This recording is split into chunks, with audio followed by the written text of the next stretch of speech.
Hello and welcome to The Update. I'm Talisa Ryder. Social media giants could be slapped with hefty fines if they refuse to negotiate their agreements with Australian news companies.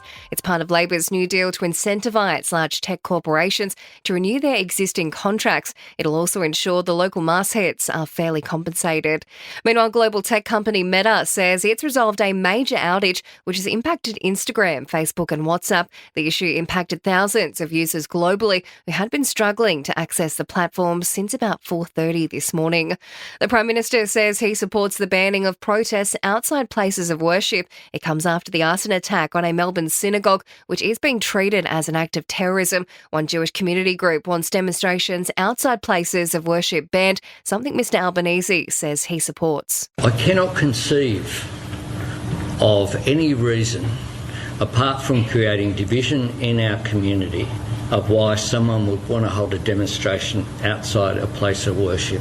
Aussie airports are bracing for one of their busiest holiday periods on record. They're expecting to handle around 14 million passengers, with international travel now back to pre-pandemic levels. Sydney Airport Manager Greg Hayes says Kingsford Smith will have to cope with around half that number. From this weekend, we're expecting 5.8 million passengers over the holiday period through to the end of January. That's 2.5 million international passengers and 3.3 million domestic passengers. And research suggests most Aussies will spend an entire week's wages on Christmas this year. The competition watchdog has found the average consumer will fork out $783, almost the median weekly income. Sport and entertainment are next. In sport, Papua New Guinea has officially been granted its NRL licence during an announcement in Sydney today. The federal gov has committed $600 million over 10 years towards the expansion venture. The PNG side is set to enter the NRL in 2028.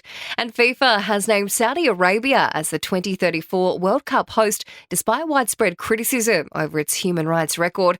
In entertainment news, Shawn Mendes has seemingly addressed those love triangle rumours with Camilla, Cabello and Sabrina Carpenter. Speaking on John Mayer's podcast, Mendes confirmed he was hanging out with someone 2 days before, expressing he was going to hang out with his ex because of unresolved feelings, the singer admitting he could have spaced things out a little. Some of Hollywood's most high-profile women have gathered in style for the 2024 Academy Women's Luncheon. Presented by Chanel, the event saw the likes of Wicked star Ariana Grande, Selena Gomez, Christian Bale and Mila Kunis. And it seems Kylie Jenner is still going strong with boyfriend Timothy Chalamet. The reality TV star stepping out to support her actor Beau for the premiere of his new movie, A Complete Unknown. And that's the latest from the Nova Podcast newsroom. We'll have another episode of The Update for you later on.